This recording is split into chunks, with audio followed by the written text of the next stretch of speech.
Hi, இன்றைக்கி காலையில் பிரேக்ஃபாஸ்ட்டுக்கு ஒரு ஹெல்த்தியான இட்லி மாவு ரெடி பண்ணியிருக்கிறேன். காட்டு யானம் அரிசியும் குதிரைவாலி அரிசியும் வச்சு ஒரு இட்லி மாவு ரெடி பண்ணியிருக்கிறேங்க. இது வந்து டயபெட்டிஸ் இருக்கிறவங்களுக்கும் சரி, வெயிட் லாஸ் பண்ணுறவங்களுக்கும் இந்த மாவு வந்து ரொம்ப உகந்ததுங்க. இந்த இட்லிக்கு வந்து கார சட்னி எல்லாம் நல்லா இருக்குங்க. பூண்டு சட்னி, கத்திரிக்காய் தொக்கு, தக்காளி சட்னி, வெங்காய சட்னி எல்லாம் நல்லா காரமாக இருந்தாலும் நல்லாயிருக்கும். இதுக்கு வந்து நான் இன்றைக்கி வந்து இட்லி சாம்பார் தான் வைக்க போகிறேன். இட்லி வந்து பாருங்கள், நல்லா சாஃப்டாக பூ மாதிரி, மல்லிகைப்பூ மாதிரி இட்லி வந்திருக்குதுங்க. ரொம்ப சாஃப்டாக இருக்குது இட்லி, ரொம்ப டேஸ்ட்டாகவும் இருக்கும் இட்லி வந்து. இதுக்கு வந்து ஒரு டிஃபன் சாம்பார் ஒன்று ரெடி பண்ணிக்கலாங்க. அதுக்கு வந்து நான் ஒரு 50 கிராம் பருப்பு எடுத்துருக்கிறேன். 50 கிராம் பருப்புக்கு சின்ன வெங்காயம், பூண்டு, 2 பச்சை மிளகா, மஞ்சள் பூசணிக்காய், மாங்காய் கொஞ்சம் கொஞ்சம் போட்டிருக்கிறேன்.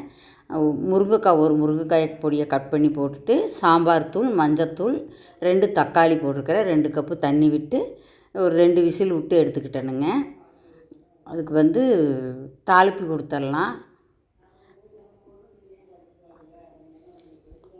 நல்லா கொஞ்சம் கெட்டியாக இருந்ததுனால கொஞ்சம் தண்ணி சூடு தண்ணி நல்லா கொதிக்க வச்சு ஊற்றி நல்லா சாம்பார் தண்ணியாட்டம் வச்சுக்கோணுங்க. ரொம்ப கெட்டியாக இருந்தாலும் நல்லா இருக்காது இட்லிக்கு.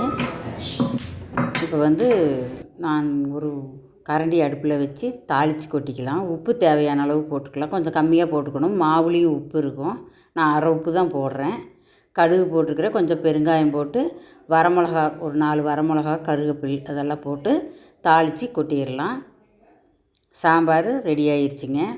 இட்லி சாம்பார் ரொம்ப சூப்பராக இருந்ததுங்க. இந்த இட்லி சாம்பாருக்கு ரொம்ப சாஃப்டாக பஞ்சு மாதிரி அவ்வளோ சூப்பராக இருக்குது. பாருங்கள் எவ்வளோ நல்லா வந்திருக்குதுன்னு. ட்ரை பண்ணி பாருங்கள்.